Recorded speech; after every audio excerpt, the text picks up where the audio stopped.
Hey everyone, thanks so much for clicking on the video. My name is Edgar and welcome to VoxTalks. This is episode number 2, and I am fortunate enough to be joined by Jerry. Jerry, if you'd like to introduce yourself. Hello, everybody. My name is Jerry. I go by Gerald on BCP. I play Eldari, and we're here to talk about some Richmond Open nonsense, that shenanigans that we got into this week. Yeah. So I'm really excited about it. And also, I recently joined the same team as Jerry. Now I'm on part of Team Full Send. So I'm really excited to technically, this is like my first real, discussion or rather like episode that I feel like I'm talking to a team member here. So Yeah. We're excited to have you, brother. There's some weirdness going on with, because I joined Keel Hall a couple weeks ago, and then we started doing all like full send, full send. So like as soon as we spin up, I'm team full send 100%, and that can go to anybody. I don't care. But for right now, Keel Hall, I'll be playing Mayhem as Keel Hall, unfortunately. And then when you guys figure it out what we got going on, like 6 or 7 people, 6 or 7 players, I'm coming back. I'll be with the guys. yeah, without a doubt, man. I'm super just excited about it. And you know, I don't think joining a team like just for anyone who maybe doesn't know, and this is obviously brand new experience for me, but it doesn't feel like a blood oath or anything, right? Like I think like the idea really behind it is, hey, find a group of people that have that's the same mindset and approach and maybe some of the same values as you. So because ultimately it's like you're joining this team that maybe you do only play in solo competitions or like you do have the team effort that you could like kind of all strive together. And I think the idea is like just going into any of these tournaments with a little bit more of that sense of community. Yeah, that's the thing. Is join some players who not necessarily are going to be, the top players in the area, but are the coolest guys to play with, and that's exactly what Team Full Send is. So like that's one of the things that I've come to respect a lot of the guys on the team. We've gone to each other's houses and just kind of like gotten to know each other really, really well, and so it's too easy. Not a hard decision there. So whatever Team Full Send is doing, that's what I'm doing too. I'm involved.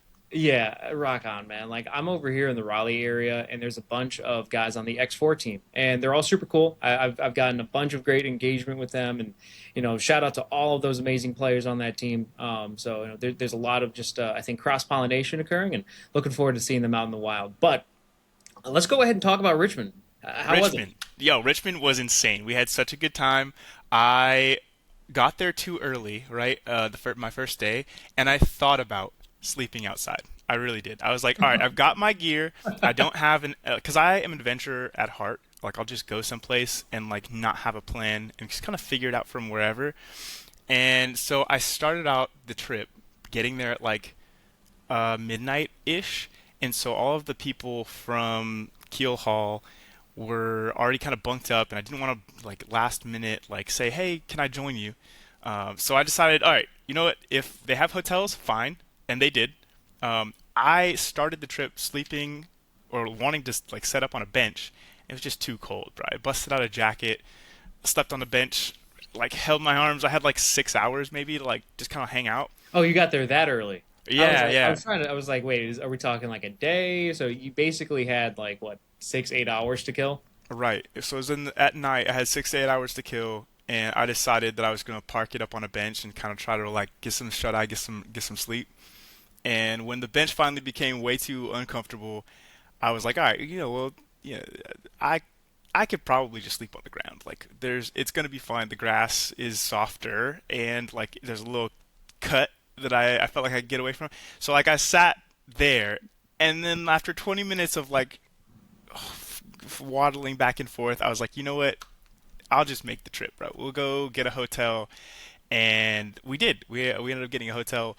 It was like $180, which is more than I wanted to spend for housing or whatever. But again, that's part of the issue with like not planning anything and just kind of going to events and whatnot. Like, all right, you're gonna spend a little bit extra money, which is Fair fine, enough. no big deal. So, So we get a so hotel. yeah. Next day, Richmond Open is buzzing, man. It's such a fun event. Tactical Tortoise shows up to the event, and I've got teammates starting to show up. And it was just it reminds me why I play this game. There are so many like-minded individuals all in one spot that we have so much in common, even though we don't hang out on a regular basis. So it was just great to see everybody, and yeah, game one was a little bit unfortunate, but I was very excited about how I played my list, and the Filers are a nasty, nasty thing that you have to Yeah, so prepare for. Jerry gave everybody in our local Discord a heads up when because we were all sitting there cheering for him, rooting for him. I was watching the Tactical Tortoise live stream, just kind of going in and out, and he wasn't on the live stream per se, but rather he'd given us a heads up that you were going up against kind of one of those boogeymen. You came across the Defiler. What was the detachment? Yeah, monsters are absolutely real. They do exist. I think it was the PBZ detachment, the Packed Bound Yeah, Zealots detachment. So that's it was like the nightmare, or the like one. welcome, welcome, show up and get smashed, right?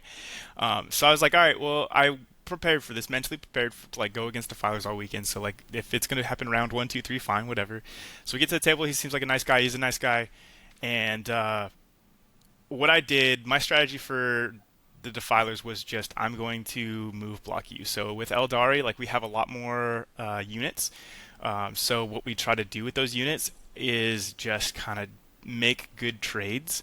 And when we can't make good trades because our units are more expensive than other pieces on the board, then we decide to kind of have other avenues of approach. And so my other avenue was to make move blocking moves and try to cut out angles. I'm playing Seer Council, so I also have the added benefit of being making one of my infantry units lone op 18, right? So if I can draw a line 19 inches or 18.1 inches away from a unit that's holding a point, I'm going to take warp spiders. I'm going to jump them down. I'm going to have scorpions come up heavy into your like deployment zone line.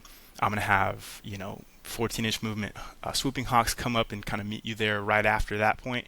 So the idea is like we're going to shut off corners of the board where he is going to be trying to get shots on some of my characters and my guys.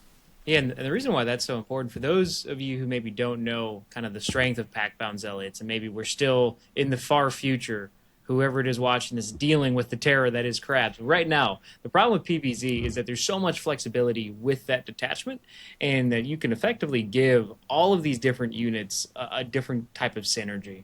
So I think the big thing right now, right, is like you see Abaddon is rolling in there, and then you've got her and Blackheart, and like I played on TTS for the first time against um, PBZ. Did you come across Huron as well? Was that in that list? Oh yeah, Huron was in there. Yeah.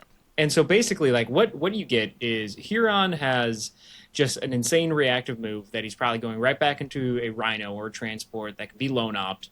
And then it's basically like he's getting all of these free activations, and then you've got Abaddon who's giving just everybody within 6 inches, mainly the crab, rerolls. And so now you've got a hyper efficient shooting package that's being paired with a hyper efficient melee threat that has the ability to precision and strike out. What were some of the other combos that you saw that your opponent had? Was it any other kind of big pieces we're missing here?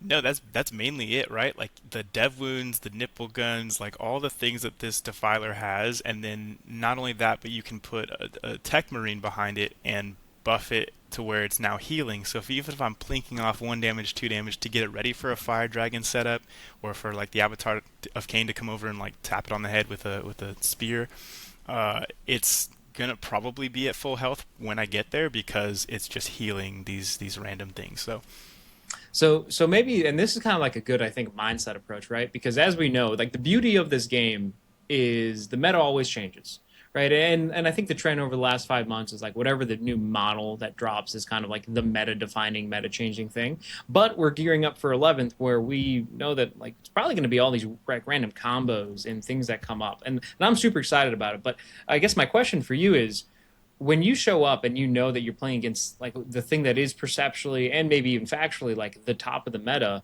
what's your mindset at? How do you handle that kind of like, hey, I know what he has technically on paper is currently performing better than what I've got. it's one of those things where you do so much preparation for your own list, what your own list wants to do, and wants to be, what's the word, oppressive in its own way, right? Because your defilers kill what you put in front of them.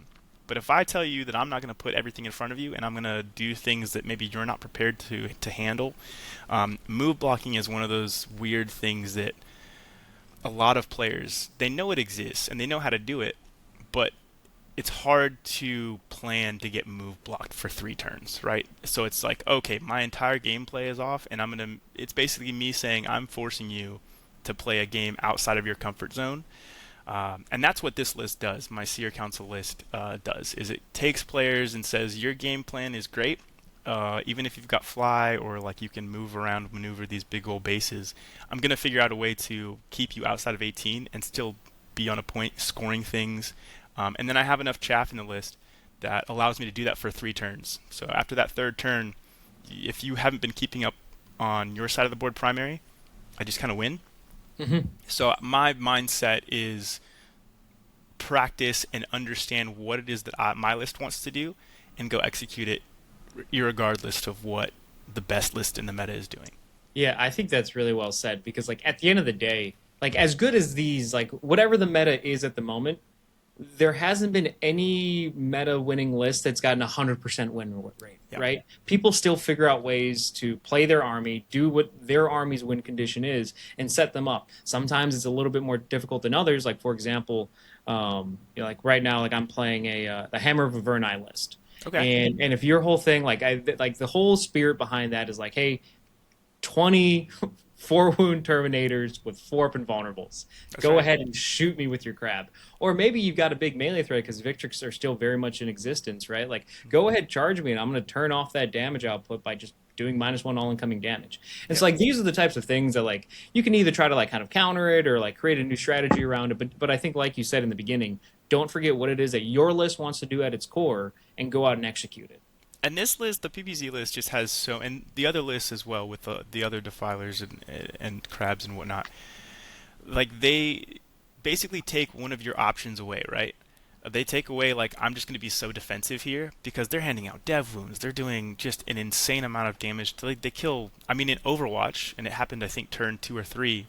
I had to move my Avatar of Cain because it had heroically intervened and killed one of his. I think it was like a demon thing, and so it had to come back behind cover because I didn't want to run it forward and just had to get shot. These things in Overwatch took 8 wounds off the Avatar of Cain, and homie was like, "Dude, if you move the Avatar, I'm gonna Overwatch it." And I was like, "Brother, I am half damaged. Do you know what the Avatar is, bro?" How bad could it be? Yeah, and he took 8 wounds and still had more guns, and luckily we saved some more stuff. So it was like we got really, really lucky. But yeah, these things are insane. Like, there's no real like I'm gonna put a meat shield in front of this thing that it's not gonna chew through for a couple turns, right?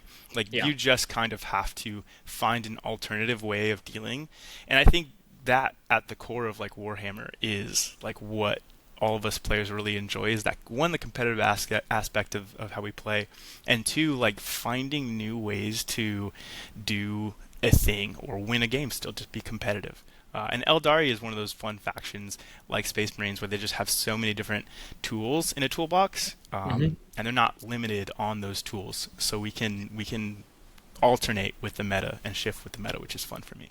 Yeah, and I want to make sure that you get an opportunity to kind of finish talking about that round one, and then I've got some questions for kind of Aldari and how do they play and what is this access of tools? Because I played one game against you when I first met you, and it was at the GT happening at Meeple, and it was a great round one, super fun. At that time, I was playing like the pseudo old like Raven Guard detachment, Hmm. and just really kind of figuring my way out as a player. And I think I had got I'll just put it in like a past term, like I got fully Aldari'd. Yeah, Like I think you were able to do everything it is that you wanted to do, and I was like, right. okay, I think I see the strength of this army. But Hmm. back to that though, how was the rest of round one? Yeah, so it was good. I made a mistake turn 3, and this is I guess we can chalk this up to putting my head on the ground and waiting to get a hotel. I fully perplexed him for two turns, and we were on track to get the third shift of move blocking done, so that we could win the game. And I had mistakenly put my shining spears for layout 1 on the little Dorito, the V, right?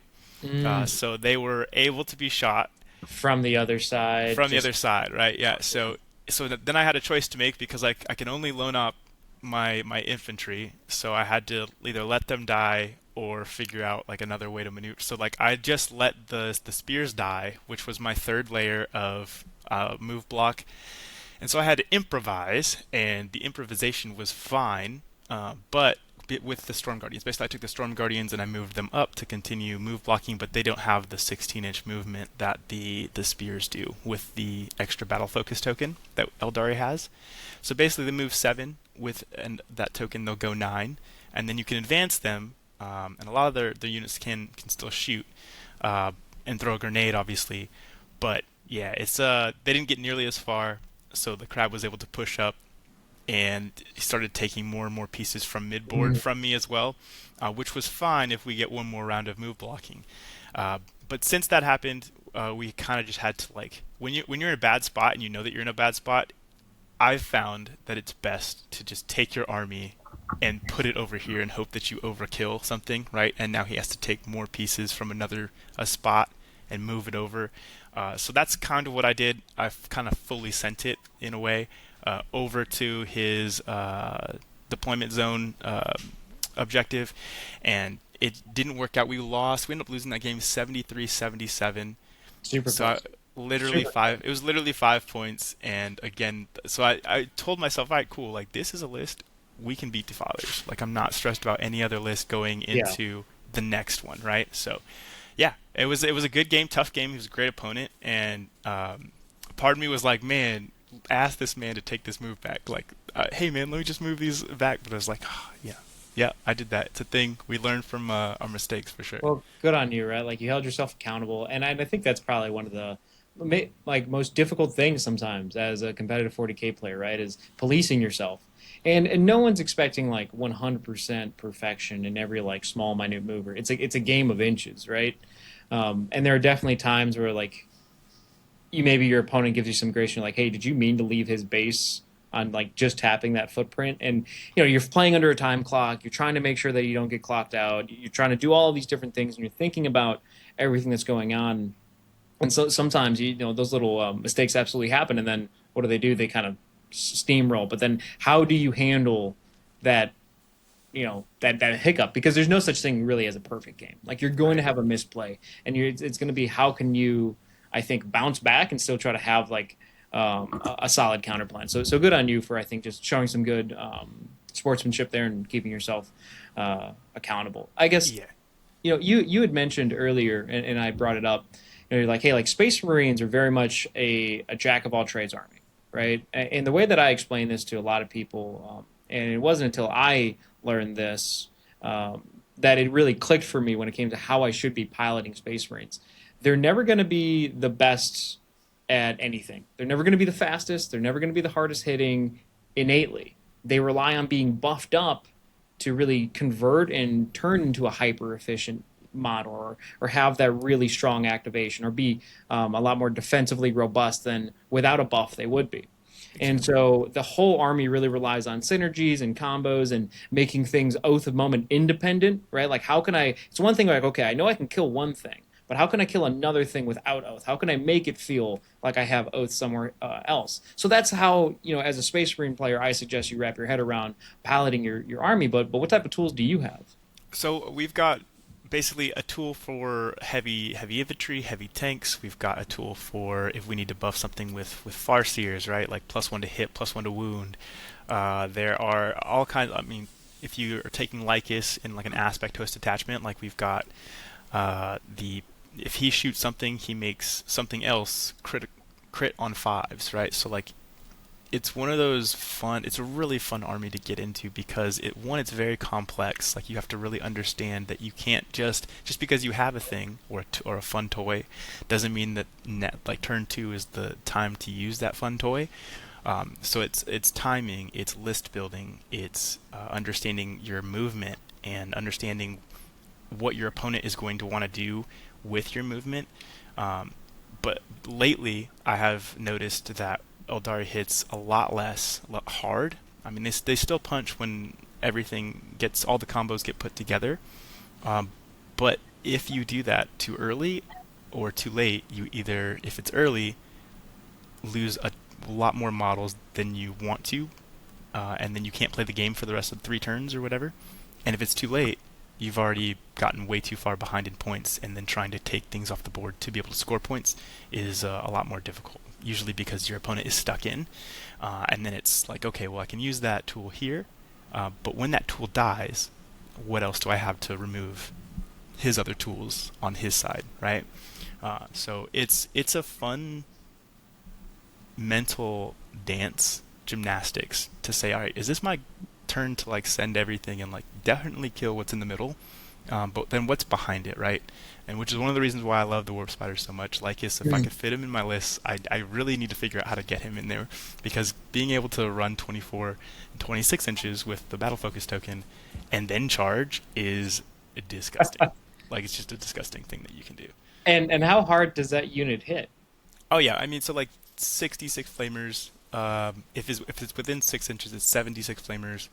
One of the guns is twin linked. Then Lycus is D6 plus 3 flamers. So like it's a very large amount of single shots. And then when you get into melee, right, like Lycus himself will have 10 total attacks, anywhere ranging from like AP 1 to 2. Some of them are twin linked, and then you've got, if you're running Lycus, then you're running the little his little Power Blades array guy as well, his Exarch, and he's got 10 attacks that lethal hits, and so it's a lot of damage coming in, but it's 105 points for Warp Spiders, and then 135 points for Lycus. So that package altogether is sitting where, like, was it 240 points? So Mm. like that's a good chunk of your army that is a great tool if you still That's have it. almost as much as one defiler. Yeah, almost as much as one divider. Yeah, yeah. So like it's a great tool, and we have like a bunch of different tools like that. So like for infantry, that's a great tool to have. Mm. Fire dragons, of course, are a great tool, and Fuegan are a great tool for if you're going up against a heavy metal list. Um, and then of course we've got the Avatar Arcane, who is my like something just needs to get popped in the middle, and Sure. threat projection is a great thing that Aeldari players will have to learn, right? So just because I can go 24 inches, people freak out, right? Like, what Right. am I gonna Yeah. do when he jumps these warp spiders 24 Hmm. inches? Or Jane Czar is moving, 14 and then charging as well, right? So like, Yep. how do I get away from this, or how do I stop this? And it's not move blocking, because most of my stuff in my list has fly, right? So like, I'm gonna be able to like get over and shoot the move block, um, but it's players have almost always figured out how to whether it just punch through all of what I'm trying to set up, or just kind of maneuver, or bad dice rolls on my part, or I made a mistake. Usually it's just me. I made a mistake or a mental error, and like costs me the game. Um, but I think Eldar is the closest I can find to an army with like actual chess pieces. Like, once you lose your horse is gone, right? Mm. Um, and maneuver around other pieces, knowing like this has a specific target, this has a different thing. So like basically just assigning jobs to everything, and the pieces that we have all have a job. It's just figuring out how to get those pieces to go do the specific job. Yeah, and I feel like more often than not, especially kind of in those like mid to top tables, usually you'll communicate like, "Hey, my army can do this," and so then therefore people respond accordingly to like have some attempt of prevention of it. But now they're spending resources and allocating things in ways that aren't really advantageous for them to go score and to go win to prevent you from doing a thing, and it's more just the threat of it that's looming over their head the entire game. So, like for example, like with Hammer of Averni, I can uppy downy Terminators. Now, the fact of the matter is that this is still a 5 inch moving unit. So even if I get like a rapid that I feel like is a safe distance away, that's not really the best charge for me. And there are 11 man bricks of Terminators. Right. So it's like, where am I going to fit them? And I'll see people screen, and it's almost like, by all means, please go ahead and screen. Have those resources in the back, and just try to feed me and trickle me just a few pieces. Because like I think my favorite thing that I love to do is kind of a response whenever the game like really gets going, and I've decided like, hey, I'm going to stick out a Vindicator or and some other stuff to try to kill this target that, in my opinion, needs to die. I just threat overload. I Yeah. say, okay, well, I'm going to give you a target. I'm going to give you all of the targets all at once.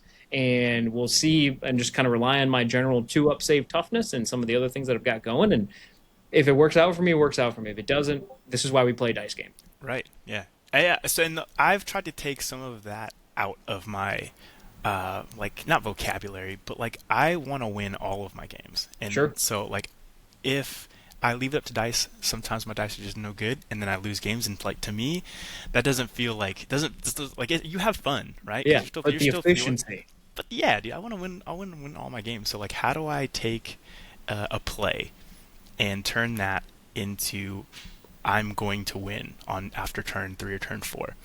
So what I would suggest is like, yeah, but what you're saying is like the threat, the fact that it's there, my opponent has to play around that, right? Otherwise, I can do a thing. And it's the next level players that are like, okay, you can put them back there and they'll move 5 inches. They're still going to be there There's the still a turn out. Yeah. Yeah, there's still a big Terminator break that oh no, they're gonna waddle towards me for the next 2 turns. hmm Right. So it's having the know-how to say, all right, like just because he can do something doesn't mean he's going to. If he does, how do I kind of play around it? Hmm. And that's why I've really settled into like, okay, the move blocking thing is so good because one, I'm threat projecting everywhere. So like the Banshee's avatar, 12 inches charge, like we're threat projecting warp spiders. Everything can move very, very fast and be up into your grill really, really quickly. So if people come, but it's also blocked by the idea that like if you turn one just kind of put a bunch of things for me to go kill, like I can do that. Like Oh right, yeah. I'll go kill it, There right? there are certain armies that I won't do that strategy of just okay, let me threat overload. Like for example, Drukari. Like they are all hyper efficient, hyper Too much lethal stuff. units. Yeah. Yeah, and like they will go out and kill everything you give them to. hmm Yeah, no, I think with the MSU armies, their style of armies, usually I do, and I've never tried to build a list against an Eldari player, but if I was to give any advice to opponents who are playing Eldari, is basically just tuck your head down and like go right at them, because if a lot of the players aren't necessarily move blocking as well, Mm. so they've got like a side here that they're move blocking or like, and if you are able to get into the center where all their juicy bits are, I mean the game doesn't matter what kind of tricks that they have, right? Like they pass away. Those guys. So, kind of shifting gears back to Richmond, how was the rest of the experience? The rest of the experience was a lot more fun. I think once you lose the first game, it's kind of like, all right, like let's just have a good event, let's have fun. Sure. Like the homies are here, like we just had a good time. We ended up bouncing back via the next round.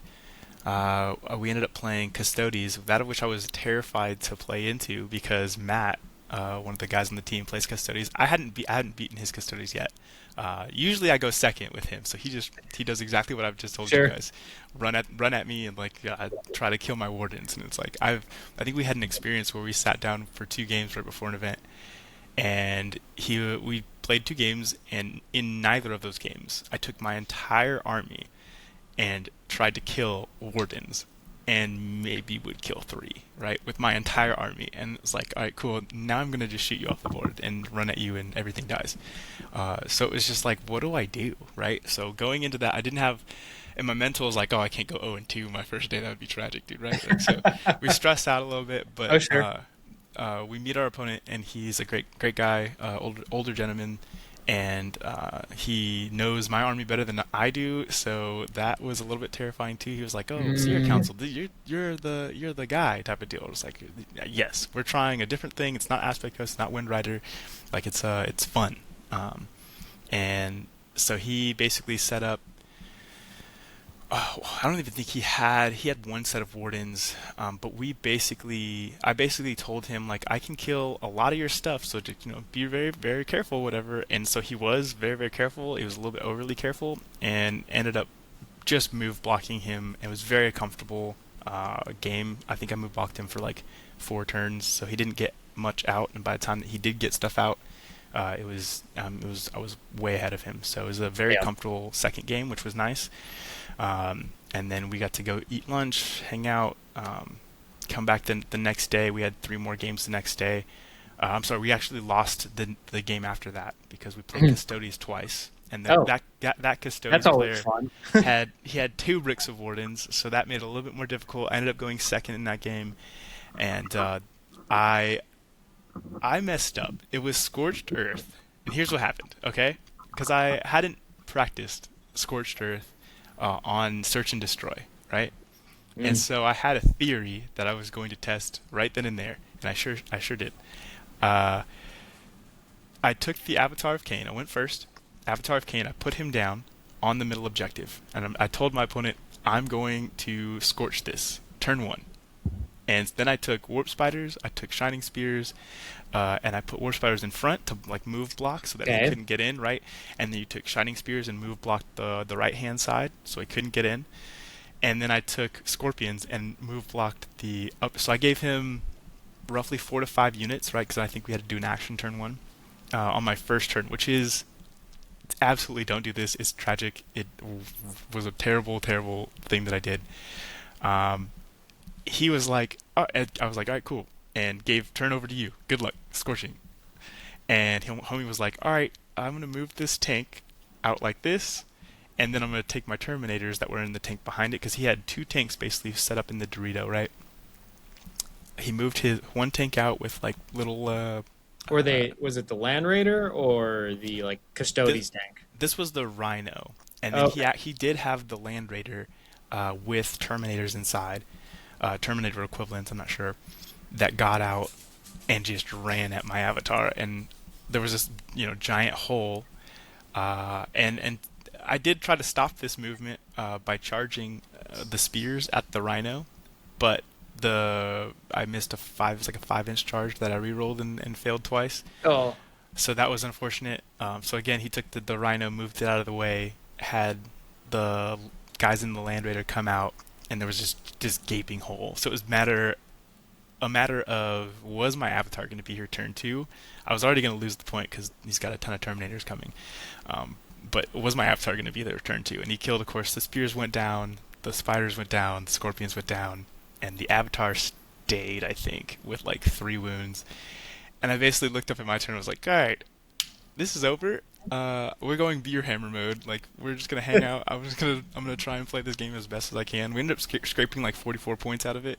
okay. There you go. But yeah, we made a dire mistake of trying to theorize at the table in game. Like we didn't have any. There, Yeah, yeah. yeah, it was No, terrible. I think that's fair. And sometimes that's a bit of the fun of it, right? Is like I'm gonna, you know what? I'm gonna just do something that nobody's expecting, Right, not even myself. that's right.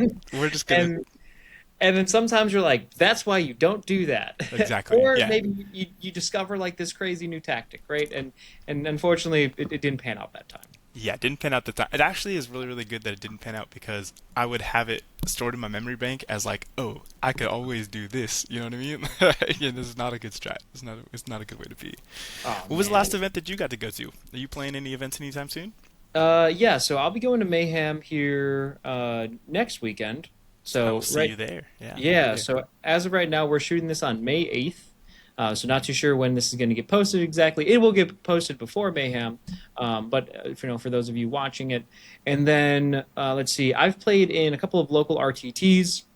There's a great store nearby me called Hangar 18, which is actually like a really big like RC hobbyist store. Like they've got insane planes and like cars that people buy in, and it's kind of cool to just see that whole side of the miniature hobby world. Yeah. And then there's another store that I actually played at. It was their first RTT for a 40K event. I don't know if ever or maybe in at least several years. It's called Raven Forge, and it was a great event. Would definitely recommend. It's like south of Raleigh by probably like an hour or so. If you can ever make it to any of their events, Raven Forge has a great store, super huge size, great inventory, and it's just like a place. It's like, oh, like I can comfortably play in a tournament here, which is awesome. Are you winning these Uh, events too? You going there and crushing or what? so you know what? I was actually I have been really proud of my performance. So my performance at the Hangar 18 RTT, I went into I finished round one like 100 to like 40 points. So that put me like in contention to, and it was just an RTT, right? So just 3 rounds. So round two, I played against an awesome Custodes list against a guy over here named Daryl, and he ended up winning the whole tournament. I lost that. I lost that turn. I lost that game by 8 points, and this is when I was running There you my Blades of go. Ultramar list, and so I Yeah. was really happy with it. And there were some things that like I should have zigged where I zagged. Like you just never let go, right? Like Sure. you always remember those mistakes. So regardless, it didn't pan out for me in that tournament. And then fast forward to Raven Forge. Uh, Now I'm 2-0. I'm playing in like the undefeated kind of bracket there. There's like I think four other tables, and we're all kind of vying for like the top four spots. And I ended up losing against GSC, which are like my absolute boogeymen. I Yeah. cannot figure out how to beat that army, especially not with my blades list. And they've just got too much stuff. They've just got Yeah. too much stuff for me to answer with, and the two rep X's like they just fold. Hmm. But I ended up losing that by 5 points and finished in that tournament. I took fifth place out of like 24 people, so That's I was really insane. happy with that. I Yeah, was super dude. proud with it, man. And shout out to all the great players. And then I think the guy who won that RTT, I was going to get matched up against him round three. He was playing Leagues of Votan. I talked to him for like 5 minutes. I love playing against new armies. I have no expectations. Like Right. whenever I play against an army for the first time, I expect to lose Right. because it's Yeah. like So do I. you're gonna do the thing that I don't know how to play against because it's the Hmm. first time I'm experiencing it, and I was really excited to just like get that rep in. And instead, it got like re-scrambled like right before we were about to set up, and I got paired into GSC, who had like beat me in round three at that Hangar 18 one, and I was like, I hate GSC. I No. love Yeah. GSC players. I think they're Sure. all awesome folks. Can't Sure. stand the army. Yeah, yeah, yeah. No, I actually my last game was into GSC or my fourth game was into GSC. So if you're keeping track at home, I am now at this point 1-2, going into Richmond day two, and so like you call the wife at home, you call the boys, and you try to rally, right? And that's what You're we like, did. You might be seeing me early. Oh, right, yeah, I might be coming home. Uh, Everybody was super. That's why I love our team too. Full Send is such a good group of guys, right? Like, everybody's rooting for me back home. I'm taking pictures of the table, and so they know what's going on. They know I can play really well, so they're sending me all kinds of love and whatnot. So we rally day two. The GSC was our first game, and I mean, my army kind of thrives on killing T3 stuff, right? Because of Sure. just, I mean, 411 profiles on kind of everything with extra AP, and I mean it's flamers, right? With the warp, I got three warp spiders in this list, so Yeah. it's pretty deadly against GSC. And I basically told him at the beginning of the game, like, I'm just gonna kind of put warp spiders here, and like, there's not a whole lot that you can do, right? Because it's not like he can turn off Overwatch, right? So I'm gonna shoot a unit, and then if a unit tries to move again, I'm gonna Overwatch another unit. You know what I'm saying? Hmm. So he brought a couple of indirect stuff, indirect tanks, and that was the scariest of it. But again, we've got Linop 18, so we can pick a unit and say, all right, you Yeah. can shoot everything else, but and that was for me. It was Jane Czar. I was gonna put Jane Czar up into his stuff and just have it fillet everything. And so that one was a pretty comfortable one as well. And the last game we played was Dark Angels, and Dark Angels are a bit terrifying. It's a They bad can be matchup tough. for me. They can be tough if they go. I forget what the match was. I think Is it it was Wrath of the something. Rock, I assume? I believe it was. Yeah. So he I had call it the Angry Pebble. yeah, yeah, thanks. He had the lion, and he had just a bunch of Terminators, and Yeah. he's trying to deep strike stuff, and I was like, oh my gosh, this is Lion, turn terrifying. one, uppy downy, Deathwing Yeah, Knights, -1 to wound, -1 all incoming damage. what are we Yeah. doing, right? Yeah, so like, and then he's got the strat where like, and I'm a move blocky army, right? So like, Oh, okay, this is no, no, great. no. Yeah, would you like to come within 6 inches of anything on the table, and I'm just gonna run at it like a madman and end in engagement range? And it's like, oh my gosh. So this is a little bit terrifying. Going into the last game too, it was like 2-2. I told him at the beginning of the You game, want to finish positive. yeah, dude, like Yeah. I want to almost have to sleep outside and go 2-3, brother. Like that's no great. Um, but I told him at the beginning of the game, like just to kind of like give him a little bit of scare, like if you come forward, I can jump over and kind of move around, and I'm very fast, and Sure. this, that, and the other, right? So like, Yeah. kind of just be mindful of the fact that I can kind of get back here, hoping that he's like not wanting to just run the lion at me, because like, what happens? What do I do? How do I get rid of it? Um, I did realize that the lion was a monster though, like on turn Oh, two, yeah. because I was trying to strat. I was like, I have anti-infantry. Is the infantry is what I asked my opponent with Jane Czar, and he was like, no, he's a monster. A monster, you say? Yeah. So like, I've got three sets of fire dragons that were at that point screening my backfield, and I was like, I'm just gonna run. I'm gonna unshrouded truth, right? So we pick something up, go and lay it down outside of 9 inches. Um, and we just took Fire Dragons, Jane Zar with Banshees and Avatar on like turn two because he threw everything at me like and just so like come get it type of deal. And so I had to figure out how to eliminate everything. So we doomed it with Eldrad, so +1 to wound. Um, we ended up getting it with picking it up with the Fire Dragons by themselves. Like that was it. So that was Didn't insane. roll enough 3-ups, I guess. He did not. He rolled a bunch of ones and twos, and yeah, we smoked him. So then I had Shining Spears, Banshees, and the Avatar. Just like I guess I'll just shoot other stuff and charge other stuff, and we ended up just clearing out an entire. So we rolled really well. He rolled pretty poorly, which is the game you play with the line. I feel like it's sometimes so just Oh kind of run yeah, him. yeah. I mean, it's if you live and die by a 3-up invulnerable, which is a really nice thing to have, by the way. It's pretty sweet. Some would say insane, It's the best.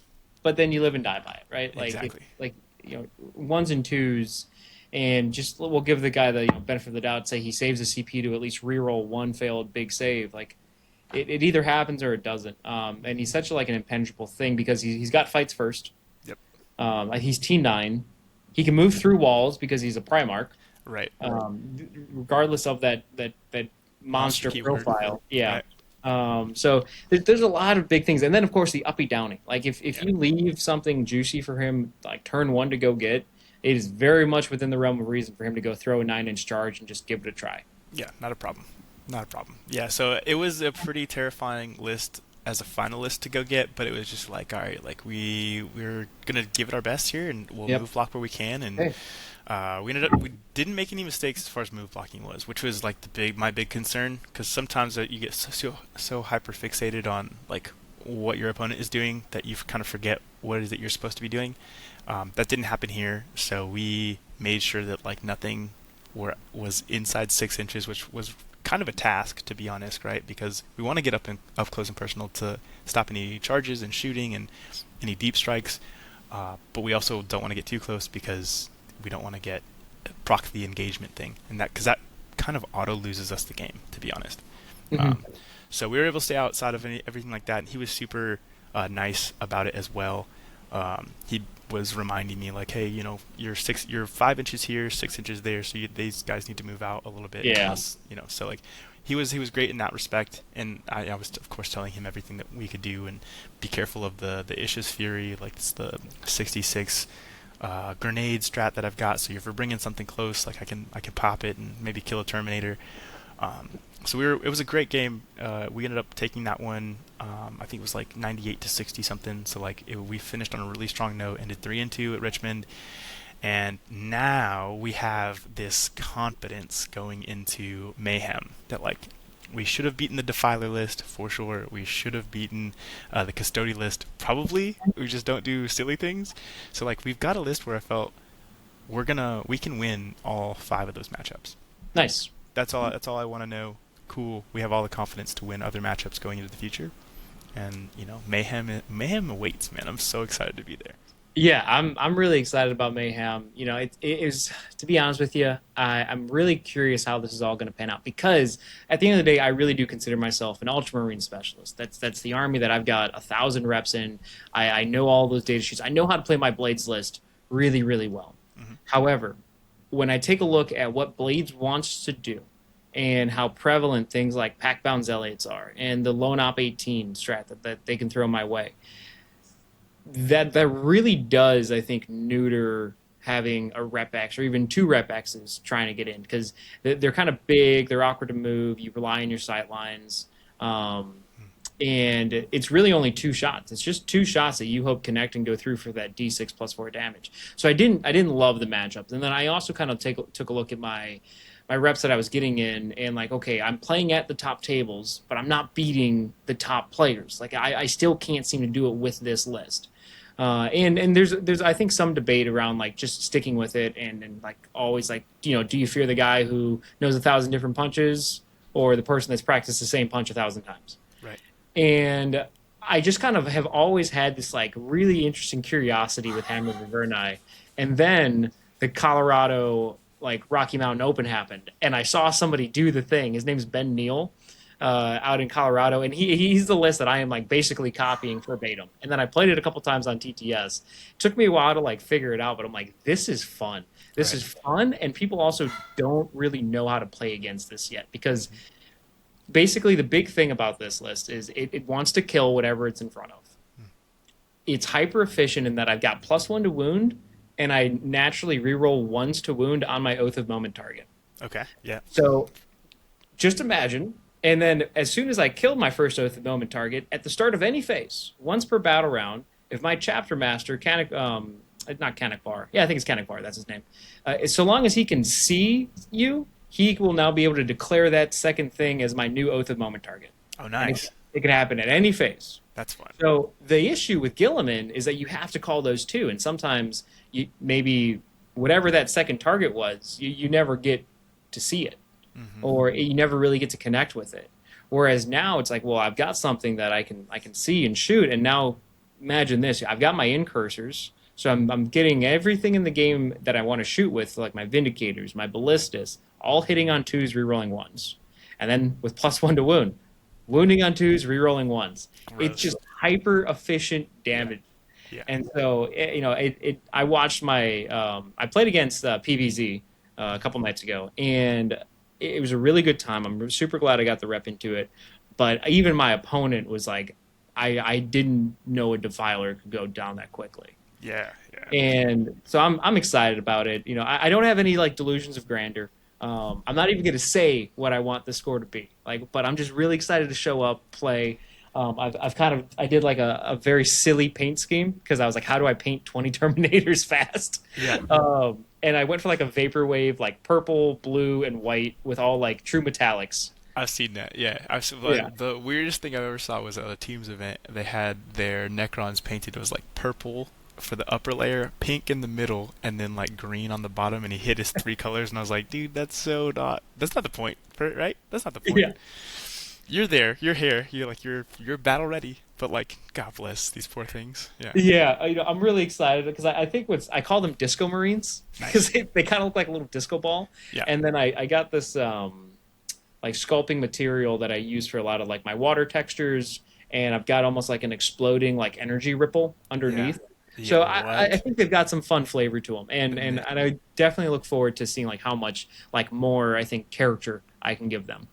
well, how much are you spending like hobbying now? How much time are you spending hobbying now? So it's kind of interesting. So I travel a lot for work, Yeah. and when I do travel, I usually travel with something to build. I travel Hmm. with some glue and some snips, and then I'm just doing that, which is my least favorite part of the hobby, which is kind of just assembly. I'm Yeah. doing that on the road. Nice. So that part's kind of easy for me. And then I've got an airbrush, so painting things like and just getting them like to really even look like just good from you're standing far away, like passable. Sure. It's pretty easy for me to kind of get like a full squad done, if not two squads done, just within like the course of like 1 to 2 hobby nights, really. Yeah, that's nice, dude. I stopped doing it because it was just one of those things where I had like I'm a dad, right? So like, and then Sure. I've got my girlfriend wants to go do stuff and things, and like if I'm traveling out to go to an event, like the house better be cleaned. Y'all have better make sure everything look good, like, and so I can enjoy my sanctuary. And so yeah, we don't do a whole lot of hobbying anymore. It was a lot of fun, like because I did used to do like the wave serpents, and I started the dire avengers I tried to get done, right, like they're Sure. so small and my hands be shaking too, like, so just keeping stuff together, like, it's just annoying for me. I couldn't do it. So No, good I've on you for, and then your models look insane. It looks so good, dude. well, thank you. But You're like the welcome. funny thing though is my hobby hole is Yeah. rapidly shrinking because I have a kid on the way. There you go. Oh, And congrats, dude. I didn't know that. thank you. Yeah, my wife is 13 weeks pregnant. We're like Oh we're like my. closing on our first house. Like I'm a madman at the Yeah. dash. I don't want to tell. I'll save it for another video about how many armies I actually have. Um, but let's just say there's a bit of a utility knife. I not only do I love playing against new armies, I Yeah. love learning how to play new armies. Crazy. You're crazy, man. You're a madman, dude. One army is all I need. I can't get it. If I decided to get into another army, like I don't even understand like the amount of dedication it takes, and that's why I like hanging out at these events because you've got players that have this is my seventh army. Andrew Vodder, one of the guys Oh in yeah, I know our about it. meta, right? Like Yeah. brought an Astraeus battle tank, right? Like this giant.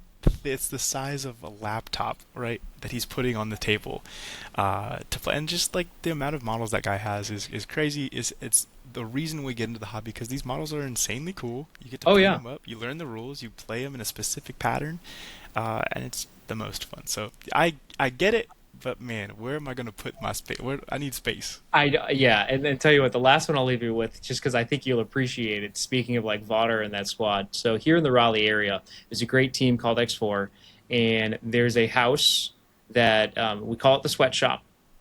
You walk in, and it feels like a game store. They've Yeah. got every army in boxes, built, painted. Oh, what pieces are we swapping out for? What do we need to figure Yo, out? Completely what? organized and coordinated. Hmm. 5 different tables to play on. Yeah. Like these guys put in reps. See, that's what we need here in Charlotte too, because Maple could be that, but we found out Maple was they're a trading card, TCG type a store type of You're deal. always We fighting for space there, you know, man. fighting for space. So like if we could get more space at Meeple, they could absolutely do that same thing too, because they've got so much space in there. It's crazy. But that Yeah, sounds insane. That sounds but like this is so just a much fun. guy's house. Yeah. What? No, that's crazy. And then like full painting station, and I can't speak highly enough about the X4 guys. They promote a super healthy, just like I think environment, and like they you know it could be a little bit of a shark pit for like some of the local leagues, but Yeah. in a good way. Like Good. you are the average of who you surround yourself with. For sure. For sure. Right. And if you're getting your ass kicked and learning how to play against some of these awesome players that are in your local meta, like seek out the hard games. Like go do it. And if you want to go on and try to like take this a little bit more competitively and get better, that's my advice. It's But absolutely great advice. Is going to go find the games that give you the most like head brain injury, right? Like go find me something where I actually have to think outside of my comfortable space, yeah. and then when I find that game, like just continue to bang your head up against the wall and Hmm. figure it out. Because if you have that bad experience playing against that army and like you just kind of that's just the experience I feel like I'm gonna have every time I play it, then you're never going to feel the excitement of beating it, right? Because Yeah. you're not ever going to get to the place where it's like, all right, like this is just bad matchup. It's my loss. It's my no. Get the reps in. Find the good guys that are going to teach you how to beat it, and then implement from there for sure. Yeah. But and Super, that's what being super on the well team is said. about too. Is right. A lot of the guys want to be competitive enough to where they can go to any event, into any army, and understand either kind of what it does or what it wants to do, and then take the tools away from it that it wants to be effective with.